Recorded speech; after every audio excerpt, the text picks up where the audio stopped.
सबको जय मसीह की। भाई भक्त सिंह की सेवकाई तथा उनके द्वारा लिखित ईश्वरीय भेदों का प्रकाश, सितंबर 26। आज का वचन, सब पवित्र लोगों के साथ मसीह के प्रेम को जान सको। इफिसियों अध्याय 3 पद 18 और 19। हमारे प्रभु यीशु मसीह का परमेश्वर जो महिमा का पिता है, तुम्हें अपनी पहचान में ज्ञान और प्रकाश की आत्मा दे। इफिसियों अध्याय 1 पद 17। इफिसुस के विश्वासियों को उद्धार के सिद्धांतों का श्रेष्ठ ज्ञान दिया गया था। फिर भी पौलुस उनके लिए प्रार्थना करता था कि परमेश्वर उन्हें अधिक समझ और ज्ञान दे, ताकि परमेश्वर ने उनके लिए जो उद्देश्य रखे हैं उससे वे पूरी रीति से अनुभव कर सकें। हम सबों को उस ज्ञान की जरूरत है जो ज्ञान दिव्य और स्वर्गीय है और जो ऊपर से आता है। इस ज्ञान के द्वारा परमेश्वर की बातों के संबंध में हमको समझ प्राप्त होती है। विश्वास से हमको यह प्राप्त होता है। हम परमेश्वर की परिपूर्णता से संपूर्ण हो, इसलिए वह चाहता है कि हम उससे प्राप्त करें। हमारी कल की विफलताएं, सीमाएं, निर्बलताएं चाहे कैसी भी क्यों न हो, बहुमूल्य लोगों के द्वारा खरीदे जाकर उसकी मोल ली हुई संपत्ति होने के कारण हमें अधिकार है कि हर एक विश्वासी को दिए गए अधिकार का दावा करें। इफिसियों अध्याय 1 पद 3 का वचन प्रत्येक विश्वासी के लिए है।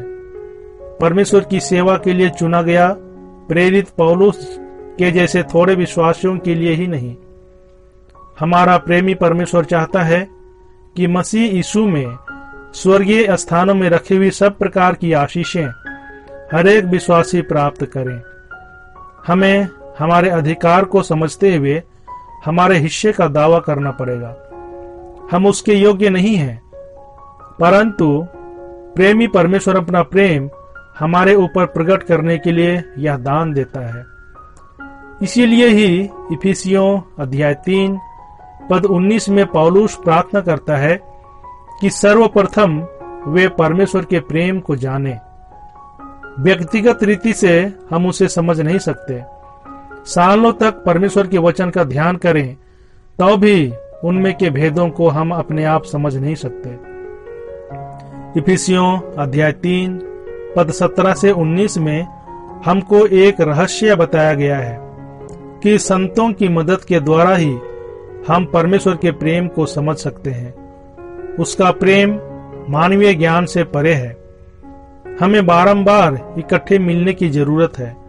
साथी विश्वासियों के रूप में संगति के लिए इकट्ठे होने से बहुत प्रोत्साहन और बहुत मदद मिल जाती है।